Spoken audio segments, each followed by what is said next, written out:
30 जून 1855 को भारत के इतिहास में एक नई गाथा लिखी गई थी, हूल दिवस, जिसे हम आज भी ससम्मान आदिवासी समुदाय के साथ मिलकर, वो आदिवासी हो चाहे गैर आदिवासी, सब श्रद्धापूर्वक अपनी सम्मान जताते हैं, अपने शीश नवाते हैं। 30 जून 1855 को संथाल परगना के भोगनाडी में एक क्रांति का आयोजन किया गया था। जी हाँ, इसे किया था बहुत ही वीर और भारत के झारखंड राज्य के दो अमूल्य धरोहर, सिर्फ दो ही नहीं, उनके साथ उनके दो और भाई और बहनें भी शामिल थे, जिन्हें हम जानते हैं सिद्धू कान्हू, और सिद्धू कान्हू के ही छोटे भाई चांद और भैरव। और इन चांद और भैरव के साथ थी उनकी दोनों बहनें फूलो और झानो। क्योंकि इतिहास सिद्धू और कान्हू को ज़्यादा जानता है, क्योंकि इन दोनों के नेतृत्व में ही इसका आयोजन किया गया था।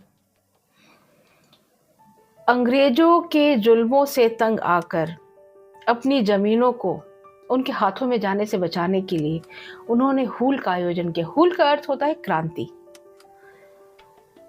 असंतोष और रोष की भावना इतनी बढ़ गई कि आदिवासी समुदाय अंग्रेजों को अपना दुश्मन के रूप में देखने लगा, और ये सही भी था। हर जगह महाजनी, बेट बेगारी और अन्याय ये सर चढ़कर बोल रहा था। अंग्रेजों की हुकूमत इस कदर हावी हो गई, आम लोगों से, आम गरीब आदिवासी निरीह लोगों से उनकी ज़मीनें छीनी जाने लगी। तब सिद्धू और कान्हू ने हूल का आह्वान किया।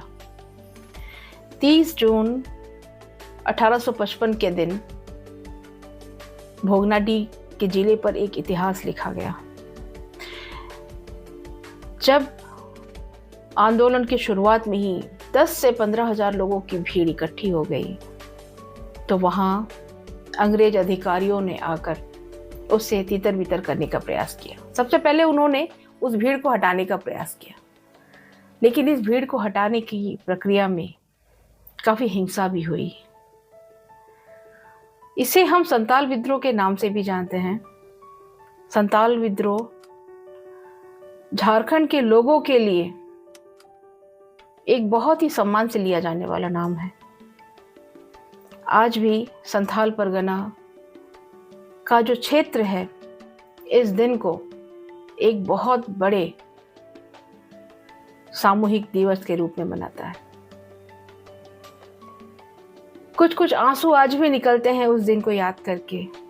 कहते हैं सिद्धू कान्हू की जो बहन थी फूलो और झानो, उन्होंने अपनी कुल्हाड़ी से कम 30 अंग्रेजी अफसरों को मार गिराया था। हम कहते हैं ना, वीरांगनाएं सिर्फ वही नहीं जो इतिहास में दर्ज हों, कुछ कुछ ऐसी भी वीरांगनाएं हैं जिन्हें आज भी इतिहास में वो स्थान नहीं मिला जो कि उन्हें मिलना चाहिए था। लेकिन हम उन्हें हमेशा याद करेंगे। हर 30 जून को जिस प्रकार से इसका आयोजन किया जाता है, ये कभी भूलने वाली कोई बात है नहीं। हम सबके आंसू निकलते हैं जब हम पुष्पगुच्छ, माला उन्हें अर्पित करते हैं। ऐसा शायद ही कोई आदिवासी व्यक्ति होगा या गैर आदिवासी, क्योंकि वो लड़ाई सिर्फ आदिवासी के लिए नहीं थी, वो तो समस्त झारखंडियों के लिए, समस्त भारतवासियों के लिए थी।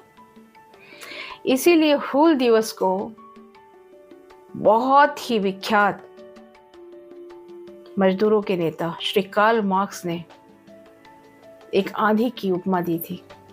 उन्होंने हूल दिवस को अपने लिखे हुए डायरी में एक बहुत ही महत्वपूर्ण स्थान दिया था।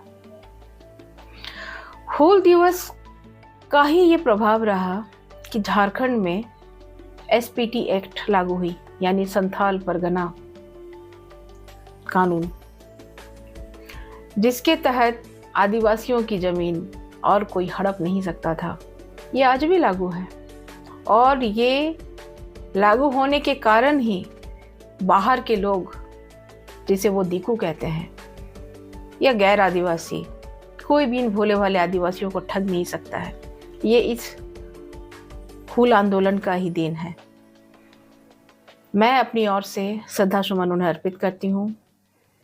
मैं उस दिन ये वीडियो नहीं बना पाई क्योंकि मैं उस दिन उनके साथ ही थी, और ये बहुत बड़ा एक पर्व की तरह चूँकि मनाया जाता है, तो मैं अपनी ओर से फिर से एक बार समस्त झारखंड वासियों की ओर से, समस्त आदिवासी समुदाय की ओर से श्री सिधो कान्हू, चांद भैरव और फूलो झानो को अपनी ओर से श्रद्धा अर्पित करती हूँ। नतमस्तक हूँ उन वीरों के आगे जिनकी गाथाएं अमर रही। नतमस्तक हूँ उन फूलो झानों के आगे जिनकी वीरता की कहानियाँ आज भी लोग सुनते हैं, लोग सुनाते हैं। लेकिन इन वीरों को, इन वीरांगनाओं को जो स्थान मिलना चाहिए था, शायद आज भी वो कहीं ना कहीं बाकी है। इतिहास अपने स्वर्ण अक्षरों में अपने इन सपूत और सुयोग्य पुत्रियों का नाम याद रखेगा, स्वर्ण अक्षरों में लिखा जाएगा और लिखा जाता रहा है। तो आइए इस हूल दिवस में हम सब अपनी संवेदना सिधो कान्हू, चांद भैरव और फूलो झानो इनके प्रति दर्शाएं। नमस्कार।